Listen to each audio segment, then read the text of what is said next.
Constructing your own home stands as a monumental achievement in life's journey.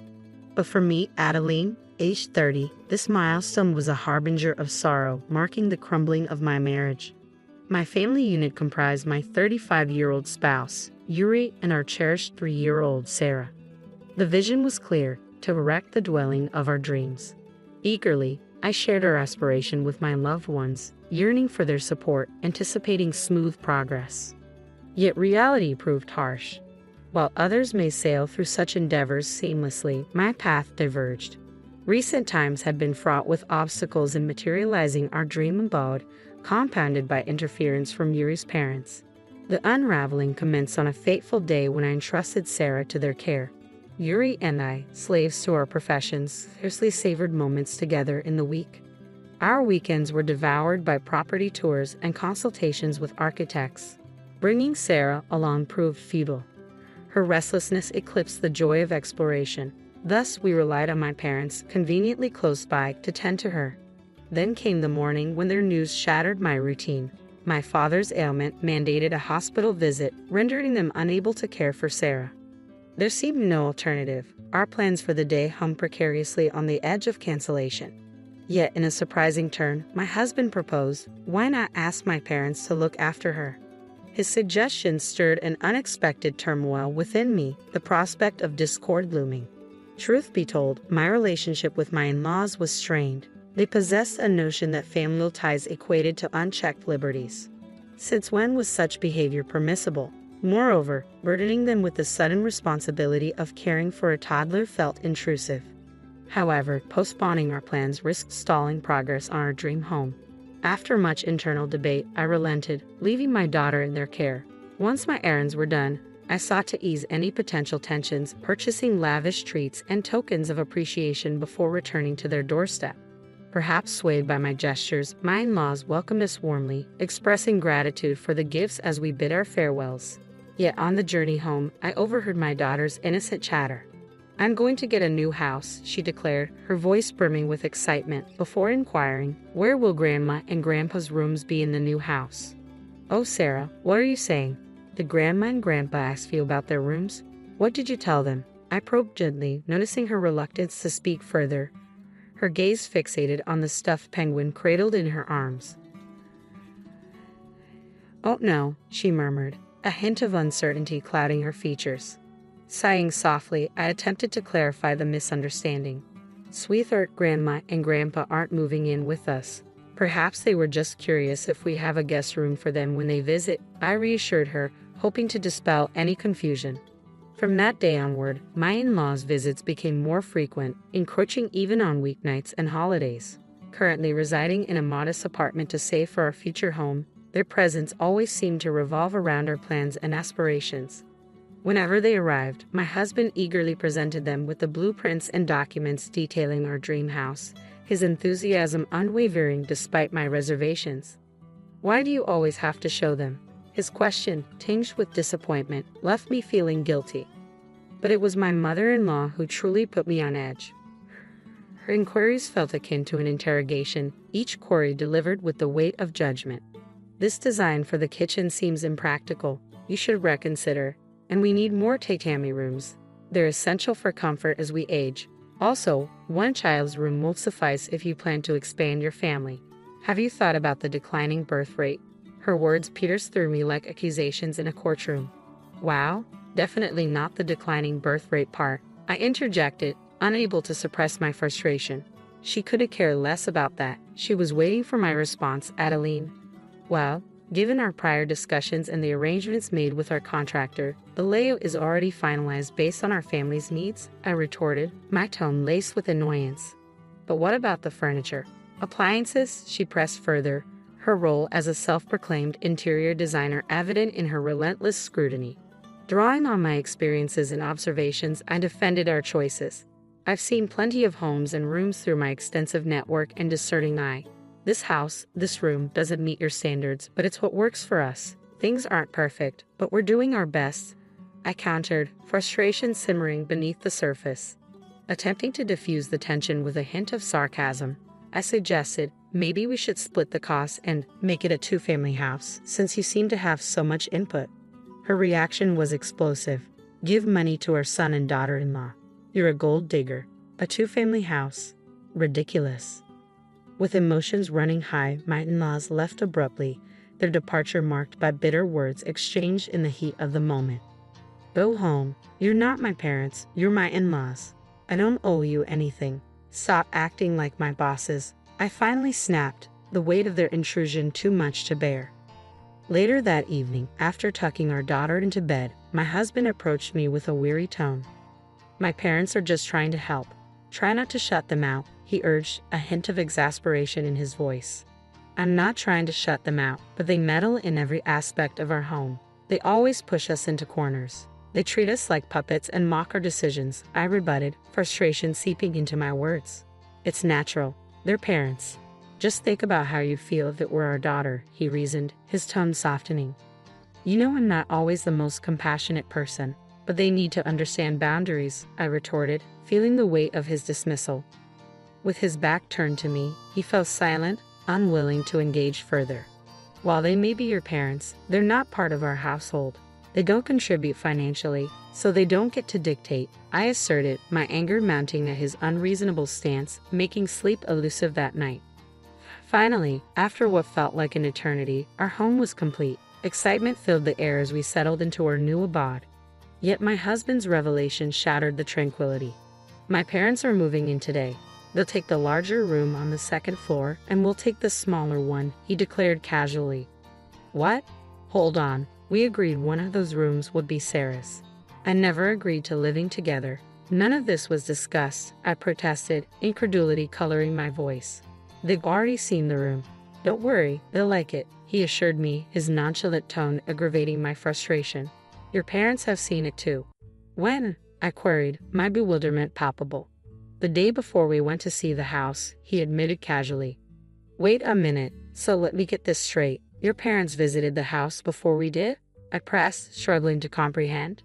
Yeah, they wanted to take a look, so I gave them my key. What harm could it do? It's not like they damaged anything, he replied, his tone dismissive as he returned to wiring the TV.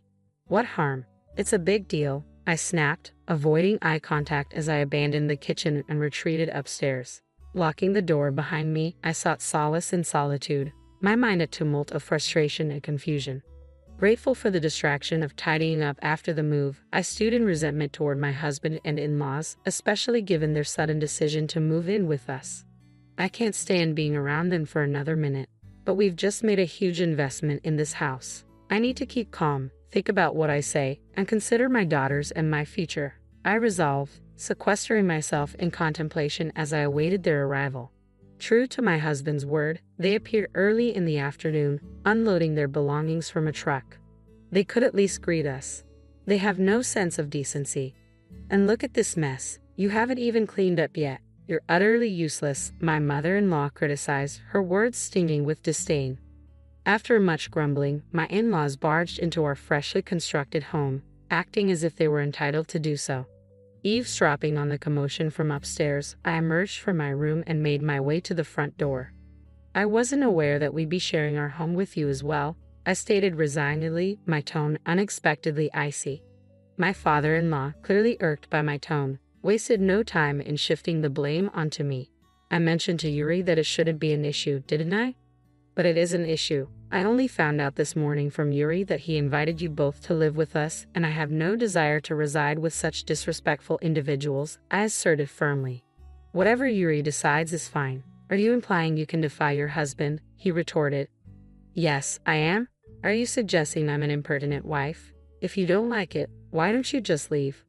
I knew this was futile. The clash in perspectives has been apparent for some time now, rendering communication impossible with these individuals. I mused silently, contemplating my next move. Before I could form a response, my husband burst in, his expression fraught with panic. Adeline, what are you doing?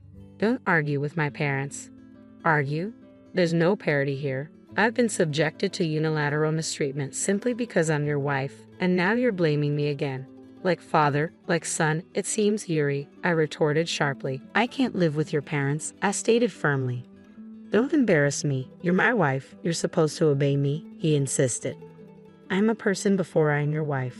You can expect blind obedience, I countered, my resolve unwavering. Listening in, my father-in-law interjected angrily. I won't accept that kind of wife for you. I won't allow her in my house, he declared vehemently.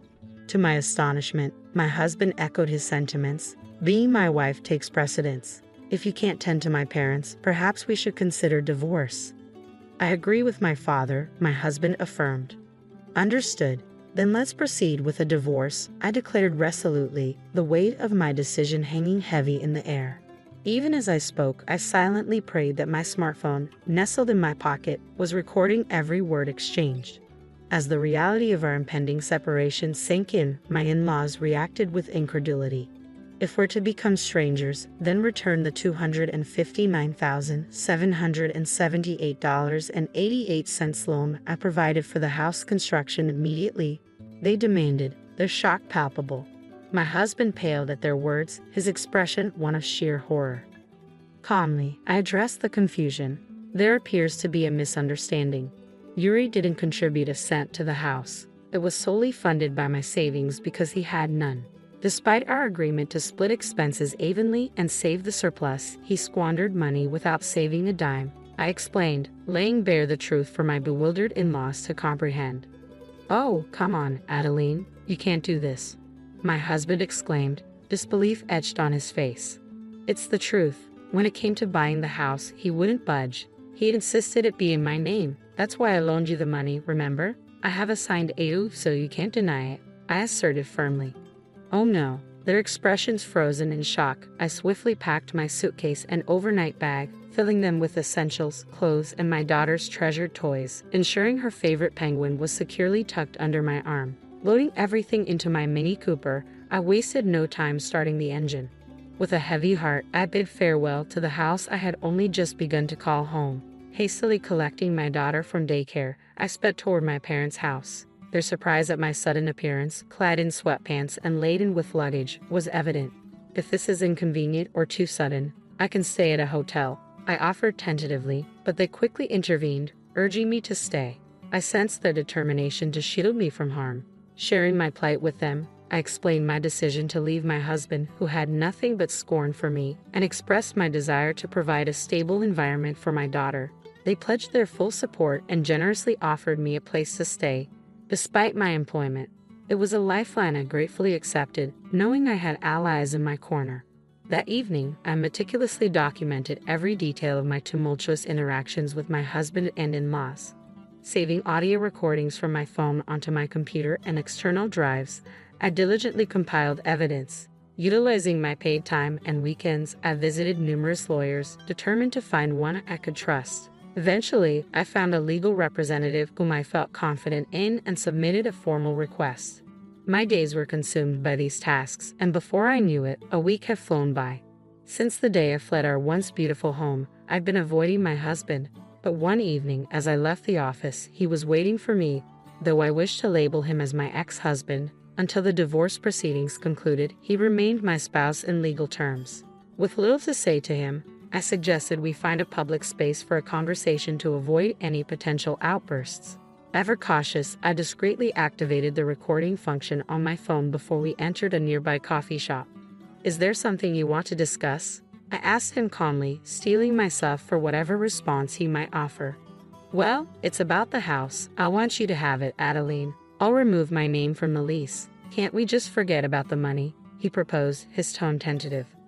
I'm sorry, I can't do it. I can't bear to live in that house anymore. Your parents, they were the first to set foot in it, weren't they? I stated firmly. Why does that matter? He countered. It matters to me, so I can't, I reiterated. Taking a sip of coffee, I scrutinized my soon-to-be ex-husband. His disheveled appearance spoke volumes, unkempt hair, stubble on his chin, and a worn-out complexion. Despite his suit, his shirt looked neglected, lacking the care of ironing or dry cleaning. I couldn't help but wonder how he was coping, but fatigue etched across his face told its own story. Adeline, please, I can't repay such a substantial sum so easily, he pleaded. You were aware of the amount. I even suggested we share ownership of the house, despite it being mine. But you refused to compromise, I reminded him. I thought it would be more like being landlords. And I didn't realize you were serious about the divorce. I thought it was just a threat, he confessed, desperation evident in his voice. I am serious. I won't tolerate such disrespectful parents sticking around, I declared resolutely. Oh no, he murmured, realization dawning upon him. I need to go. Sarah is waiting for me, I asserted, my unease palpable. I'll leave when you're finished. I'm going to take care of Sarah, my ex-husband countered, his words sending a shiver down my spine. Hastily, I retreated to my parents' house, urging them to be vigilant against any attempts to forcibly take Sarah. A few days later, a call from the daycare center sent me into a panic. A couple resembling my in-laws had appeared, attempting to collect Sarah. Racing to the daycare, I arrived just in time, thankfully having alerted the staff beforehand. They had kept my in-laws confined to a separate room, denying them access to Sarah. Yet upon my arrival, I was met with a barrage of accusations. Give me back my grandchild, you thieving cat, my mother-in-law bellowed. I'm not a thief, I retorted indignantly. If you're not a thief, you're a fraud. If you're not a thief, you're a swindler. Otherwise, how could you have amassed so much money at your age? She accused, her words laced with venom. No, all the money I lent to Yuri was my own. It's rightfully mine, a combination of my personal earnings, contributions from my parents, and a gift from my late grandmother, I clarified. A gift? My mother-in-law echoed incredulously. Why didn't you think to gift our son before your grandmother passed away? You could still do it now, couldn't you? She pressed. Caught off guard, my father-in-law let out a grunt before falling silent. My in-laws were ostentatious, valuing luxury above all else. Coming from a modest background, they lacked substantial savings or the inclination to gift large sums during their lifetime. I'm sorry, but Yuri and I are divorcing. I'll be taking custody of Sarah and raising her alone. Please refrain from visiting the daycare. It's disruptive, I informed them firmly. With that, I hurriedly ushered Sarah into the car and returned to my parents' home. Despite my warnings, Yuri and his parents persisted in their visits. Each encounter was fraught with tension, with verbal abuse and attempts to physically restrain me becoming commonplace. I recorded every instance on my phone. About a month after my abrupt departure from our new home, I instructed my lawyer to request repayment of the debt and initiate divorce proceedings. While my ex-husband initially hesitated, particularly regarding custody arrangements for Sarah, a stern reminder of potential alimony charges for contesting the matter seemed to quell his resistance. Armed with ample evidence and facing a lack of savings on their part, I pursued the repayment of owed funds and secured custody of Sarah through the divorce proceedings. It was a lengthy process, exacerbated by complications in selling the house. Initially intended for Yuri and my in-laws, financial constraints forced them to list the property for sale at a loss. After numerous price reductions, a buyer was eventually found, but the sale proceeds were insufficient to cover the initial purchase price and associated costs. Resorting to bank loans to bridge the gap, my ex-husband found himself burdened with debt and without a home, forced to return to his parents' cramped residence. Adding to their woes, Yuri's sister, also divorced, moved back in with her 2 teenage sons, exacerbating tensions in the already crowded household. The resulting chaos and constant bickering became a notorious feature of the neighborhood. With their financial struggles hindering their ability to provide adequate child support, the courts intervened to limit their visitation rights. Thus, the tumultuous family no longer posed a threat to her peace of mind. 4 years have elapsed since those tumultuous times, and Sarah, now in the 2nd grade, brings joy to our lives every day. We reside in a rented space close to my parents' home, where their support provides solace, especially on days when work keeps me late. The thought of continuing to raise Sarah with their assistance, sans remarriage, had crossed my mind. Yet unexpectedly, romance found me. I've been seeing a 36-year-old divorced man with a 1st-grade daughter, whom I often encountered during daycare drop-offs and pickups. Our casual conversations gradually blossomed into something deeper, culminating in his heartfelt confession of affection. Recently, we've been enjoying outings together, our daughters forming a natural bond during playdates. During one such outing, Sarah innocently voiced her dream of a future home where each of us would have our own space, along with a beloved family pet. Her words stirred something within me, igniting a flurry of emotions. With a proposal lingering in the air, I stand at a crossroads, carefully considering my daughter's welfare and my own desires. I realize my heart has already made its decision. I gather Sarah in my arms, her innocence a beacon of hope, and declare, yes, I do want to build another home. But this time, let's do it together as a family, ensuring everyone's happiness.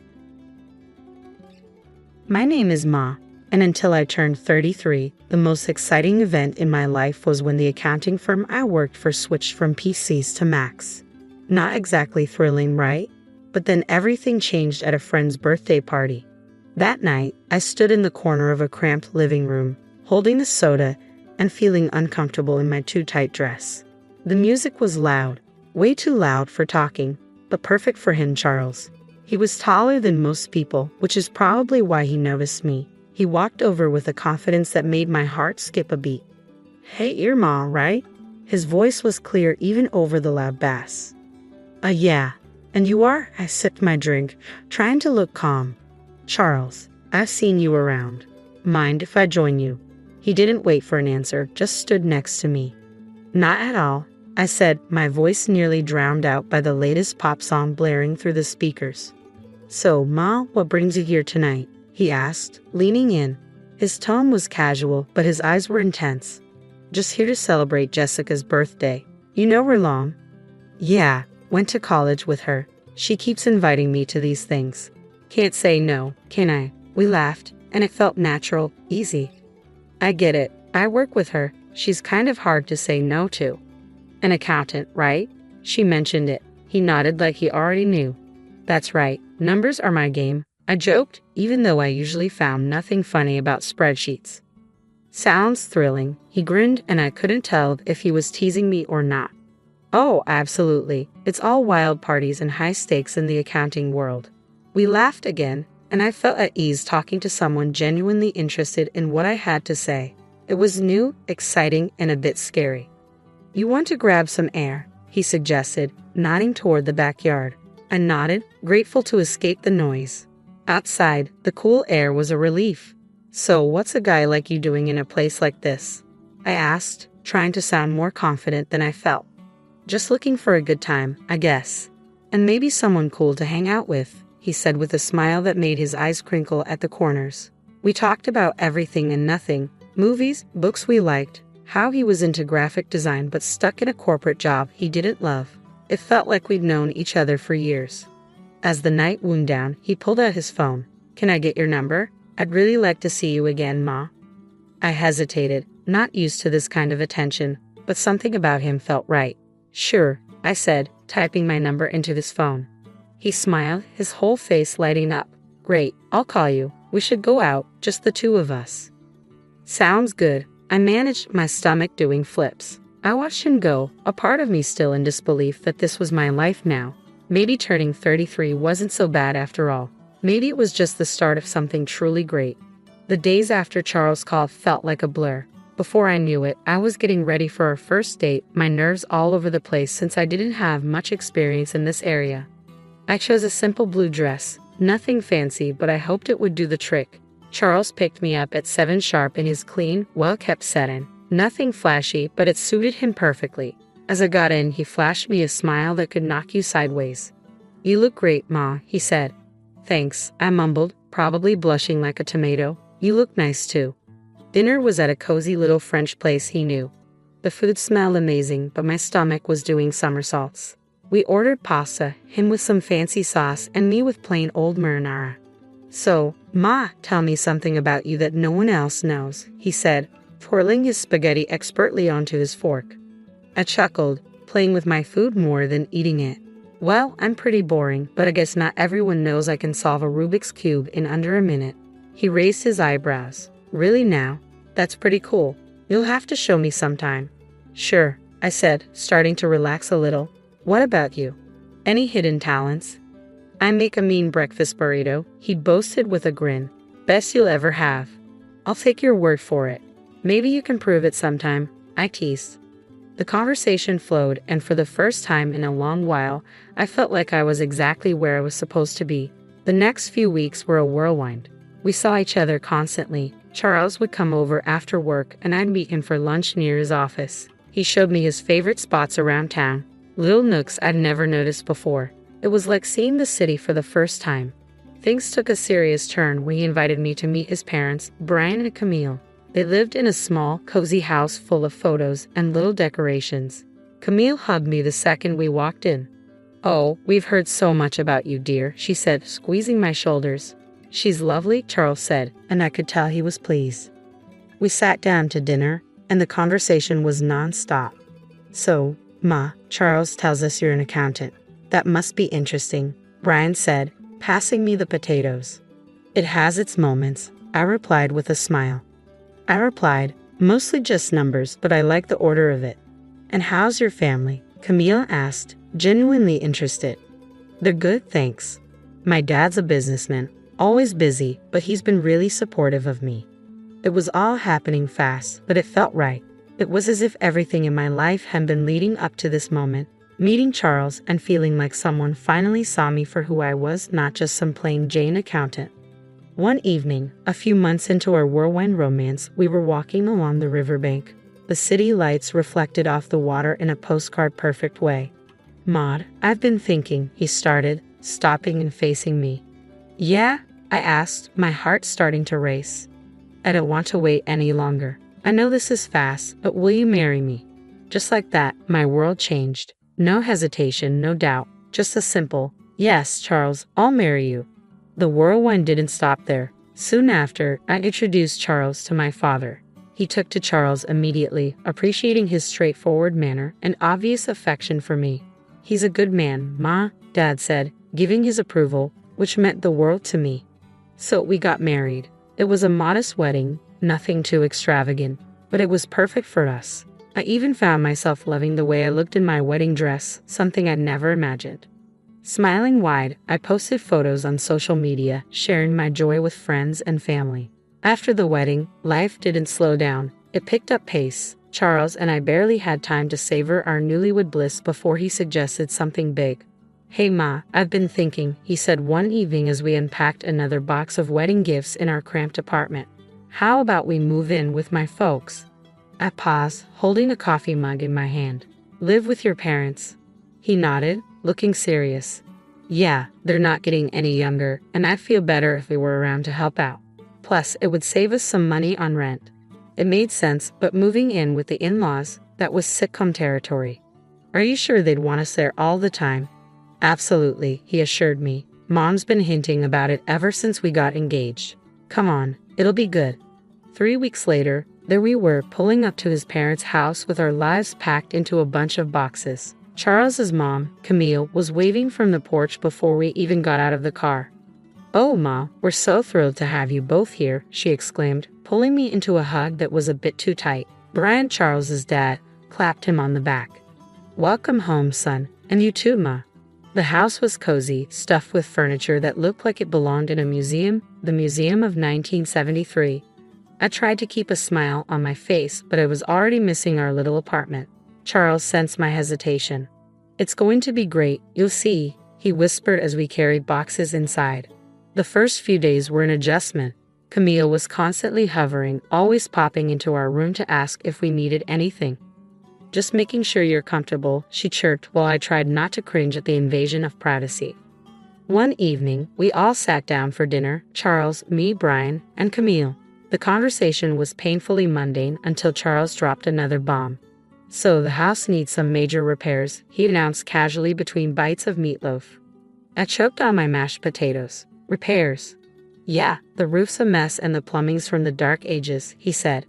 Brian nodded solemnly. "We were thinking," Charles continued, avoiding my gaze, "that maybe we could all chip in for the costs." I glanced at Camille, who was suddenly very interested in her plate. "All of us?" "Well, I just got this pay cut at work," Charles muttered, "so I'm a bit strapped at the moment." There it was. I felt a knot form in my stomach. "I'll see what I can do," I managed to say, even though I wanted to say much more. Camille perked up, tears welling in her eyes. "Oh, Ma, that would be so helpful. You're such an angel." The next few weeks were a blur of contractors and repairs. I wrote checks and smiled through gritted teeth as Camille gushed about how wonderful the house was looking. Brian slapped me on the back. "You're really part of the family now, Ma." "Part of the family, sure, the part that pays for everything." One particularly grueling day, after yet another round of expensive renovations, I felt the strain more than ever. I felt completely drained as I collapsed on our bed, exhausted. Charles came in and sat beside me. "Thanks for handling all this, Ma," he said, sounding almost sincere. "It's fine," I lied, staring at the ceiling. "I just didn't realize how much it would be." He squeezed my hand. "It'll all be worth it. This is for our future, right?" "Our future," I echoed, not sure whose future we were building anymore. As I lay there, listening to Charles' steady breathing, I couldn't help but wonder if moving in was the right decision. But there was no going back now. I was in this deep and had to see it through, whatever the cost. After the renovations, the house looked great, like something out of a magazine. Despite the financial strain, I felt a bit of pride looking around. We decided to throw a small dinner party to celebrate, just the four of us. That's when everything took an unexpected turn. We were in the middle of dinner, laughing and sharing stories, when Camille suddenly got quiet. The room felt heavy. She looked at Brian, then at us, her eyes teary. "We need to tell you both something important," she said, her voice shaky. Charles and I exchanged looks. "What's going on?" I asked, my stomach tightening. Brian took a deep breath. "The house? It's mortgaged. Heavily mortgaged. We owe $300,000, and the bank could take it away if we don't settle the debt in 3 months. My fork clattered to my plate. "What? You mean all the repairs we just paid for?" Camille started sobbing. We were ashamed and thought we could manage it. But after the repairs and everything, there's just no way. I felt like I was in a bad dream. All the money, all the effort, and it was for a house that wasn't even secure. "So what are you saying now?" My voice was sharper than I intended. "Well," Charles started, his eyes avoiding mine. "I was hoping maybe, Ma, you could talk to your father." "Are you serious?" I snapped, my voice rising. "Ask my dad for $300,000? It's just, after his help, the house would be secure for us. For our future," Charles pleaded. Camille's sobbing grew louder, making me feel like the villain in this crazy drama. "Please, Ma, it's our home. We've spent decades in this house." I was furious, but the tears and the pleading wore me down. "I'll think about it," I finally muttered, feeling trapped. The next day, I called my dad, hesitantly explaining the situation. To my surprise, he agreed to help, but on one condition. "I'll give the money, Ma, but only with a formal agreement, a receipt. I want everything documented." When I told Charles about my dad's condition, he wasn't happy. "Why does it have to be so formal? Can't he just trust us?" "It's $300,000, Charles. It's a lot of money, and he's just being cautious," I argued, feeling the distance between us grow. "He'll get his paperwork," Charles muttered, clearly annoyed. The paperwork was drawn up and the money was transferred. Camille and Brian were relieved, constantly thanking me, but the air between Charles and me had changed. There was a coldness that hadn't been there before. Just when I thought my life couldn't get any darker, tragedy struck. "Ma, it's Kayla." A voice came through the line, shaky and choked. "Your dad, he had a heart attack. It's bad." My heart dropped to my stomach. "What? How is he?" "He didn't make it, honey. I'm so sorry." The phone nearly slipped from my hand. "No, that can't be right," I mumbled, numb. I hung up and turned to find Charles standing in the doorway. "What's wrong?" he asked, his voice low. "My dad? He's gone," I managed to say before everything inside me broke and I started sobbing. Charles came over and put his arm around me, but it felt like being hugged by a stranger. "I'm sorry, Ma," he said, and it sounded sincere, but I was too lost in my grief to really hear him. Exhausted from another long day of funeral planning and dealing with the agency, I came home earlier than usual. I expected the house to be quiet, but as I inserted my key to the front door, I heard voices from the living room. It was Charles, his tone dripping with frustration and disgust, talking to his parents. "I can't do this anymore. Living with her is driving me nuts. It's too much," Charles complained. His mom, usually so sweet and understanding, replied in a stern whisper, "You have to hold on a bit longer, Charles. We need to figure out what to do with those receipts your father-in-law had. Ma has them now. The sooner I get out, the better. I'll grab those receipts and destroy them, and then I'll start all over again with that rich beauty I told you about." Charles's voice was cold and calculated. I felt a chill run down my spine. Here I was mourning my father, while the people I thought I could trust were plotting behind my back. They weren't the loving family I thought I married into. Instead, they saw me as a way to fix their financial troubles. Rage mixed with shock, but I knew I had to keep my cool. I slammed the door loudly, as if I had just come in, disrupting their scheming. "Oh Ma, you're back early. How did everything go with the funeral plans?" Camille's voice shifted instantly to one of concern, her eyes wide with fake innocence. I forced a smile, my stomach turning. "It's all coming together. Thanks for asking." As I spoke, I could see the quick glances they shot each other, their faces a mask of fake concern. It made my skin crawl knowing their true colors, but I realized that showing my cards now wouldn't help. I needed to be smart. I needed to protect what was mine and possibly even get some justice for their deceit. The funeral was somber, the air heavy with grief and murmured condolences. But as the ceremony wrapped up and we returned to Charles' parents' house, the true colors became even clearer. As we gathered in the living room sipping on lukewarm coffee, the family I married into began to show their true colors. Charles's demeanor shifted, his usual charming facade crumbling away to reveal something more sinister.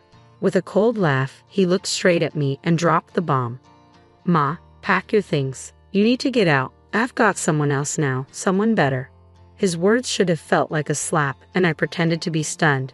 Before I could respond, Camille chimed in with a snide giggle. "We've really had enough of you, dear. We only put up with you for your money."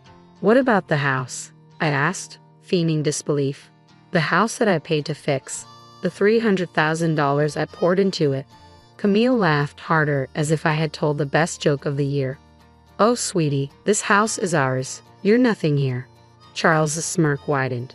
"And those receipts you're so proud of? Found them in your dad's house and burned them. They're gone."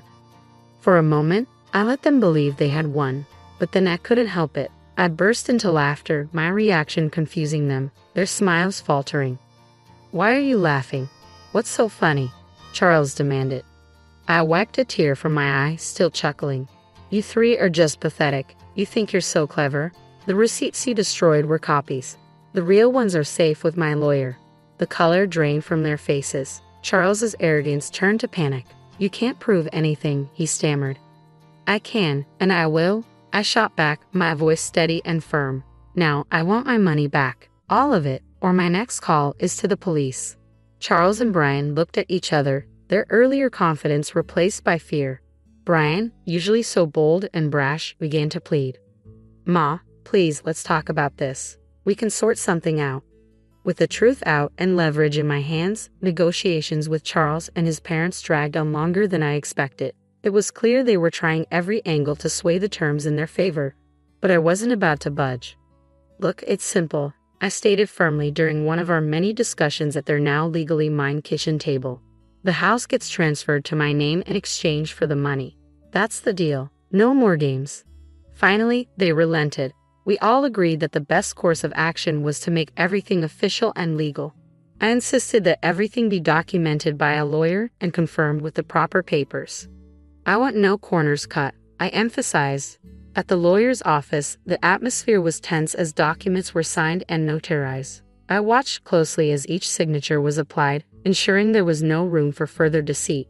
Once everything was finalized, I felt a weight lift off my shoulders. I collected the documents related to the transfer and turned to Charles's mother, who looked deflated yet still carried a hint of her former haughtiness. "I'll be keeping these in a safe place," I said, holding up the papers before slipping them into a folder, just to ensure no one is tempted to pull any stunts. With the legalities handled, the divorce proceedings were straightforward. Charles was quiet, his earlier arrogance nowhere to be seen. When the final papers were signed, I felt a weight lift off my shoulders. A chapter closed. On the day they moved out, I stood on the porch of my now fully owned house and watched Charles, his mom, and dad carry their belongings to a rental van. Their movements were slow, the mood somber. I couldn't help but feel a mix of satisfaction and sorrow. This wasn't how I imagined my marriage ending, but under the circumstances, it was the best possible outcome. After everything settled down and I began to enjoy my newfound peace, word got back to me through friends about Charles and his situation. Apparently, the grass wasn't greener on the other side. His mistress had dumped him not long after our divorce, and his parents were now crammed into a tiny apartment, a big downgrade from the comfortable house they once had. It seemed karma had caught up with them quicker than I expected.